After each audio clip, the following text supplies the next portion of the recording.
Video surveillance leading up to Pop Smoke's murder appears to support that this thing was a targeted hit and not just a home burglary. Pop Smoke didn't check in, so he got checked out. It's just that simple. They knew he was there. Rest in peace, Pop. When I go places, I check in. And I don't think nobody is safe. I know dudes right now from LA who are actual gang members who have been robbed for their jewelry. Pop Smoke's death was one of the hardest losses the music world has taken in a long time. But while the official story says it was a robbery gone wrong, there are a bunch of conspiracy theories that say otherwise. Pop Smoke was known by some of the biggest names in the business, like Nicki Minaj and 50 Cent. His murder has stunned fans everywhere. For starters, Pop had reportedly told his girlfriend to keep the door locked not long before everything went down, or how he canceled a show not long before over safety concerns. There's also talk that he might have been targeted because he didn't check in, which supposedly left him exposed. But maybe the most frustrating part of it all is that one of the guys involved in his death is not only free, he's out there running his mouth like it's nothing. My people, my family told me, you ain't sorry for shit. Like, whatever you did it for a reason. Let's take a deeper look into all of this.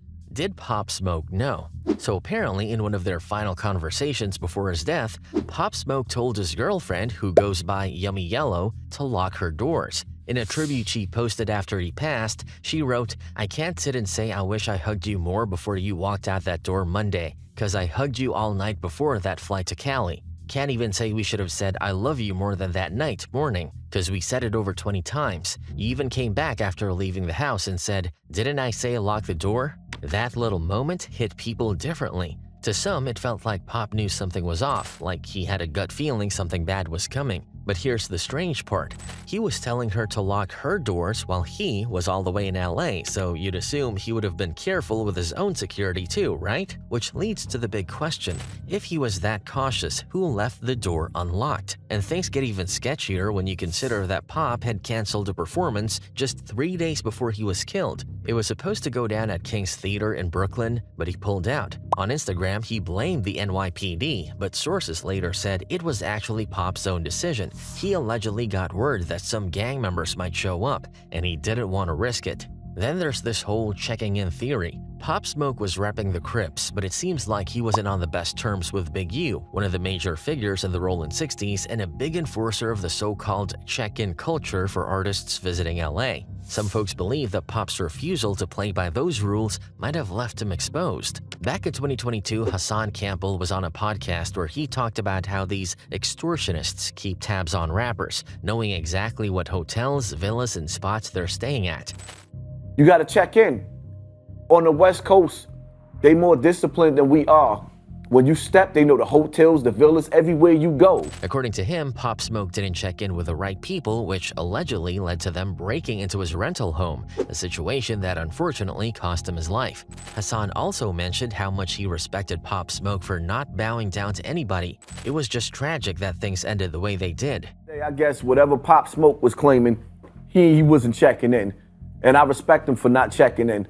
I just hate the way he had to go out, man. Yeah. Ironically, one of the reasons Big U has done jail time is because of that very same check-in setup. Many see it as nothing more than glorified extortion.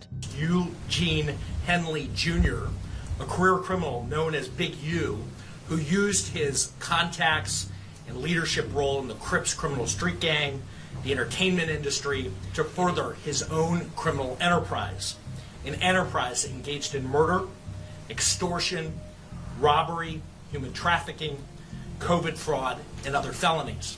Big U has been super vocal about rappers needing to check in, publicly saying it multiple times. But other dudes do got to. And I'm just gonna keep it 100. Just imagine this though. If another crew pull up in you guys' area and they ain't checked in with none of y'all, you're gonna feel some kind of way. Yeah, 100%. There are even videos of him warning what could happen if they didn't, which has people talking about whether all those robberies, assaults, and even deaths of rappers who refused to check in were connected to him. But regardless of all the theories floating around about Pop Smoke's death, at least some form of justice has been served. One of the guys involved was recently hit with a 29-year prison sentence. Still, a lot of fans aren't satisfied. Why? Because one of the killers is actually out here walking free. The anger from fans in the hip-hop community has only gotten louder, not just because of what Blockstar did, but because of how the justice system seemed to fumble the ball. People were already heartbroken over losing Pop Smoke, but finding out one of the guys involved in his death is not only free, but out there flaunting it on social media, that's a slap in the face. The way he's been moving online, acting like it's all just some wild theory instead of a real-life tragedy, has rubbed a lot of folks the wrong way. The lack of remorse, the tone-deaf flexing, it's just added fuel to an already blazing fire. The controversy escalated when Adam 22, the host of No Jumper, gave this man, known as Blockstar, a platform to share his side of the story. In an hour-long interview, Blockstar not only provided chilling details about what happened that night, but also shocked viewers with his attitude. He showed almost no remorse and even insinuated that Pop Smoke somehow deserved it, and that he wasn't sorry for anything, a statement that sent waves of anger through fans and critics alike. But the interview didn't just piss people off, it also gave a disturbing look into who Blockstar is and where he came from. He talked about how Pop Smoke wasn't the first person he ever shot. When he was only 13, he pulled a gun on someone during an argument and actually shot them. Somehow he managed to beat the case, but it was a sign of where his life was headed. From a young age, he was already caught up in a violent cycle, and it seems like no one ever pulled him out of it. He also shared something about his mindset that caught a lot of attention. He said he hates feeling nervous or anxious, what he calls butterflies in the stomach. And when he gets that feeling, he feels like he has to do something, act on it no matter what. That kind of thinking, growing up in survival mode surrounded by chaos, probably explains a lot about how he ended up where he did. But even with that context, it didn't excuse anything. The cold way he spoke about Pop's death made it clear he hadn't learned a thing. The conversation also touched on the rumors and conspiracies that have surrounded Pop Smoke's death since day one. A lot of people always felt there was more to the story. Pop was affiliated with the Crips, and as he started blowing up, tensions were rising. Some fans thought it might have been a gang hit, others believed it was deeper, maybe jealousy over how quickly he rose to fame in the drill scene. Even Nicki Minaj chimed in after his death, suggesting that envy had a hand in it. For a long time, people were convinced there was something bigger at play, but according to Blockstar, all those theories are wrong. He claimed it wasn't anything planned or personal, it was just a robbery that spiraled out of control. And here's the kicker, he said he didn't even know who Pop Smoke was at the time. To him, Pop was just another target. I didn't know him at all. I didn't know of him. I probably seen one picture of him before and I thought he was a model. Blockstar described waking up the next morning and being stunned to learn that the person they had killed was a famous rapper. He tried to excuse his actions by saying he was high on a perk during the robbery and wasn't fully aware of what was happening. And I was high too. I was off a perk, so I wasn't really fully aware of anything, well, too much. But his casual attitude throughout the interview left many feeling that he wasn't genuinely remorseful. What's more, Blockstar addressed some of the persistent rumors about that night. He dismissed the idea that Pop Smoke was set up, a theory that had gained traction because of the two people who were also in the house that night. Many fans suspected that someone close to Pop Smoke might have betrayed him, but Blockstar insisted that wasn't the case. According to Blockstar, it was just him and his 3 friends who carried out the robbery, and none of them intended for things to escalate the way they did. Of course, whether or not you believe that is another story entirely. A major question that still lingers is, who actually pulled the trigger? Back in 2023, an 18-year-old who was only 15 at the time of the murder admitted to being the shooter. However, the shooter's name was never publicly revealed, leaving fans to speculate. During the interview, Adam 22 tried to press Blockstar to name the person who fired the fatal shot, but Blockstar wasn't having it. He shut down the question, telling Adam to move on to the next topic.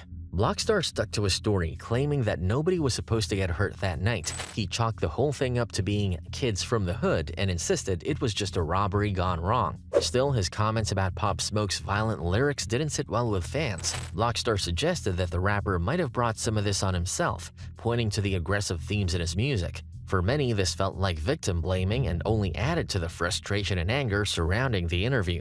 Toward the end of the interview, Blockstar showed a brief glimpse of remorse, offering condolences to Pop Smoke's family. He tried to justify his actions by pointing to his troubled upbringing, saying, "That's just the way I grew up." He even admitted that if he could turn back time, he'd change what happened. But if Blockstar thought this half-hearted apology would ease the pain or calm the outrage, he was dead wrong. Instead of making fans feel any better, his words only fueled their anger. Pop Smoke supporters weren't buying the apology. They were vocal about their frustration, pointing out that "and I'm sorry" can't undo the damage or bring Pop back. For them, the idea that someone involved in killing one of the most beloved rappers could walk free, let alone give interviews, was nothing short of infuriating. The fact that Blockstar seemed to be skating by without any real consequences felt like a slap in the face to Pop's legacy and his grieving fans. Pop Smoke wasn't just another artist, he was a phenomenon. Born and raised in Brooklyn, New York, Bashar Baraka Jackson, better known as Pop Smoke, burst onto the scene in 2019 with hits like Welcome to the Party and Dior. His sound was groundbreaking, blending the grittiness of Brooklyn drill with the pulsating beats of UK drill. It was a style that nobody had heard before, and it instantly set him apart. Pop Smoke's come-up was the kind of rise artists dream about. In just over a year, 14 months to be exact, he went from being a kid in Canarsie, Brooklyn, experimenting with drill beats, to becoming one of the most exciting new voices in hip-hop. His first official track dropped, and boom, he had the streets buzzing. That signature deep, gravelly voice, instantly recognizable.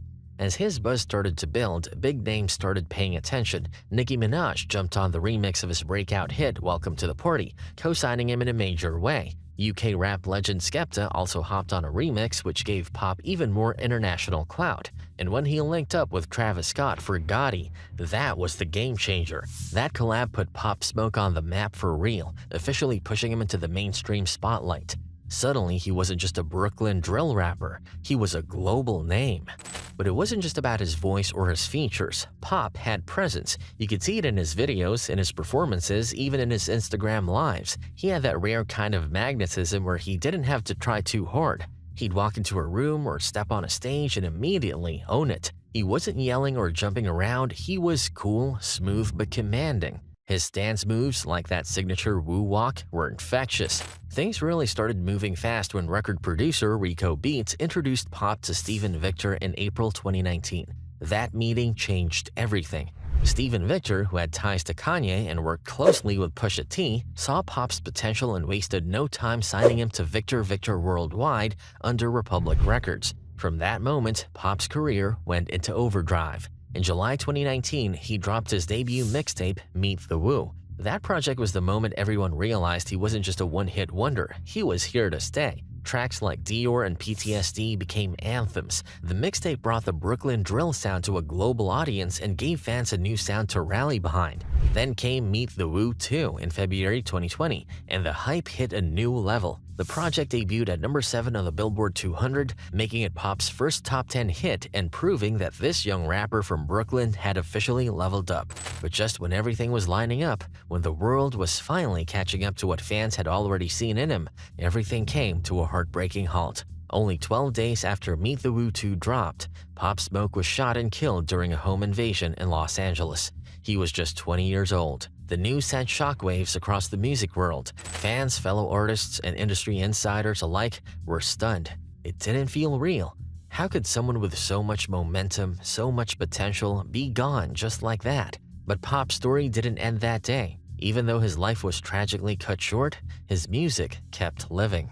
On July 3, 2020, 50 Cent, who served as the executive producer, released Pop Smoke's posthumous debut album, Shoot for the Stars, Aim for the Moon. The album was an instant hit, debuting at number 1 on the Billboard 200. All 19 tracks made it onto the Billboard Hot 100, a testament to the profound impact Pop had in such a short time. The album delivered international hits like For the Night, featuring DaBaby and Lil Baby, as well as What You Know About Love, both of which became anthems. A year later, in July 2021, Republic Records released his second posthumous album, Faith. In his short but impactful career, Pop Smoke left an undeniable mark on his peers in the hip-hop world. One person who felt that influence deeply was 50 Cent, someone Pop had admired since he was a kid. Growing up, Pop looked up to 50 as a role model, and their connection meant a lot to him. They didn't get much time together before Pop's tragic passing, but the moments they shared were special for both of them. Pop Smoke,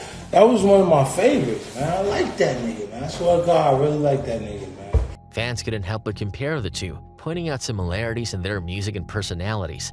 Tracks like PTSD had a vibe that felt reminiscent of 50 Cent's early hits, and some even joked that Pop Smoke looked like a young version of 50. But instead of being bothered by the comparison, Pop embraced them. He seemed proud to be linked to his idol and took every chance he could to connect with him. Whether he was stopping by 50's office to rap his favorite 50 Cent lyrics or just soaking up advice, Pop made the most out of those moments. Speaking of Pop Smoke, a lot of people say they hear you in him. He even said that when he started, he was, very influenced by you. It's a whole new vibe, though. It's no. Look, everybody has influences. Yeah, like you hear them whether you're conscious of it or not. You know what I mean? Like when I say I don't have favorite artists, I have favorite moments. There's certain records that they do that's so good that if it doesn't influence you, you're just not in it. During their brief time together, 50 Cent quickly realized how serious Pop Smoke was about his craft. He saw Pop's work ethic firsthand and was impressed by his dedication to making great music. When Pop was taken too soon, 50 knew he had to step up and honor his legacy. He took to Instagram to announce that he would executive produce Pop Smoke's posthumous album. For 50, it wasn't about the money or recognition, it was about doing right by Pop and making sure the world didn't forget how special he was. 50 went all out for the album, sharing photos of his time with Pop Smoke and reaching out to some of the biggest names in music to get involved. He called up Roddy Ricch, who didn't hesitate to confirm his feature, and even reached out to Drake and Chris Brown. It was clear that 50 was determined to make this project as big as possible. During an Instagram Live, 50 opened up about why he was putting so much effort into the album. He made it clear he wasn't profiting from it at all. For him, it was about respecting Pop Smoke's memory and celebrating the impact he'd made in such a short amount of time. Pop Smoke was truly one of a kind. Even though his time in the spotlight was cut tragically short, he managed to make an enormous impact. It's heartbreaking to think about all the incredible music we'll never get to hear and all the moments he never got to experience. His legacy is already massive, but you can't help but wonder just how far he could have gone if he'd had more time.